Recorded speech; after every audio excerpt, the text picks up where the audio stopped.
Сәлемдер қазақтар. Мен мына видеода айтқым келіп тұрғаным, қазір мына Путиннің жасап отырғаны ол өте жаман зат жасап отыр. Көріп отырсыздар. Қазір біздің белсенділердің барлығы айтып жатыр, не зат болып отырған. Яғни қазір Қазақстанды Ресейге қосайын деп жатыр, иә. Сондай бір ұйым жасайын деп жатыр. Ұйым дегенде союз ғой, басқаша айтқанда.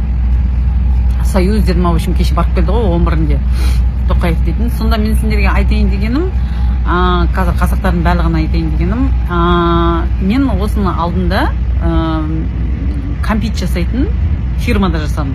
Компит дегенде киндер бар ғой, киндер. Сол киндердің беткен әдемілеп, андай новогодний упаковка тұрады ғой, бәлінбай теңгеден. Қазақстанда да сатады ғой, беткен эпидема, киндер ішінде түрлі-түрлі компиттер бар. Жалғыз киндер емес, сол дейтін әртүрлі фирмадан болады да. Ферреро Рошерден де болады, жаңағы әртүрлі фирмалардан, европейский, американский фирмалар. Сонымен айтайын деген, бізде мен Польшада сондайды жасадық. Біз нені жасадық? Ферреро Рошер жасадық. Әртүрлі новогодний упаковкалар, әдемі шыша сияқты упаковкалар бар. Андай қымбат, ішінде компит болып тұрған, короче. Сонда мен айтайын деген, бұл соғыс деген бар ғой, мына Ресей мен Украинаның ортасындағы соғыс деген, ол соғыс бола береді. Мен сендерге айтайын.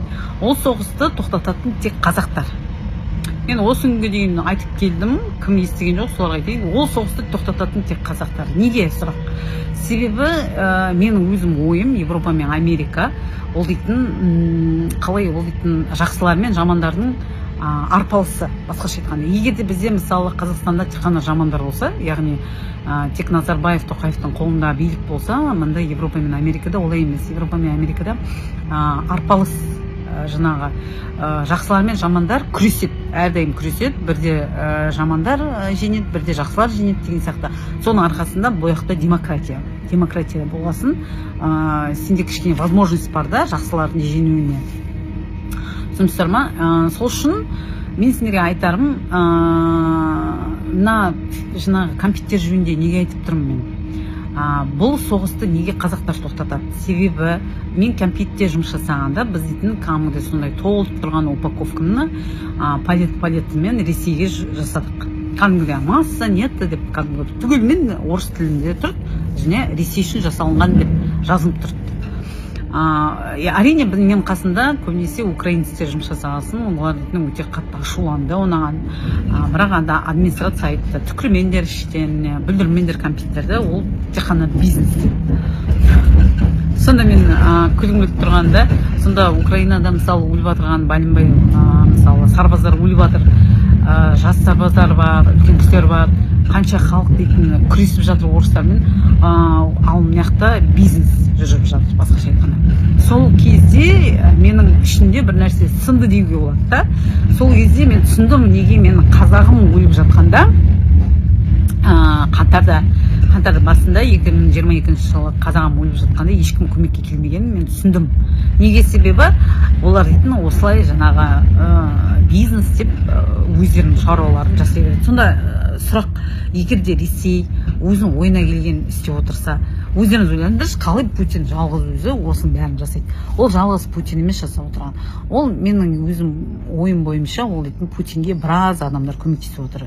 Яғни басқаша айтқанда жаман адамдар, ол дейтін Европада, Америкада жаман адамдар көмектесіп отыр Путинге.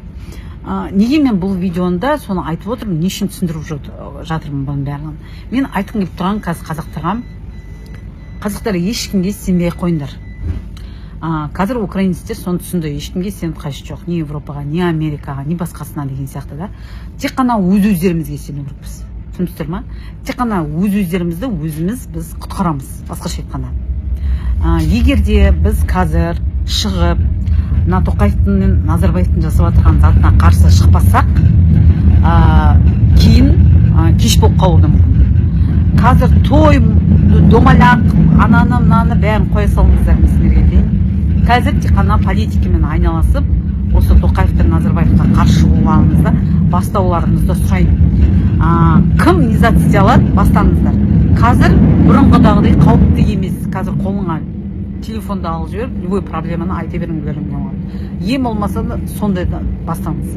Өздеріңіздің проблемаларыңызды айтып, жаңағы политика кіргілеріңіз келсе, қазір мен байқағаным өте көп адамдар политика жөнінде айтып жатыр да Қазақстанда. Политика жөнінде айтыңыз, өтірік жөнінде айтыңыз, бірақ үндемей отырмаңыз. Соның ішінде мына челленджге қосылыңыз. Қазір біздің белсенділер челлендж жүргізіп жатыр. Мен Қазақстанның Ресейге қосылуына қарсымын деген. Жай ғана осы сөздерді айтсаңыз болды. Мен Қазақстанның Ресейге қосылуына қарсымын. Сол айтайын деген. Жақсы, сау болыңыздар.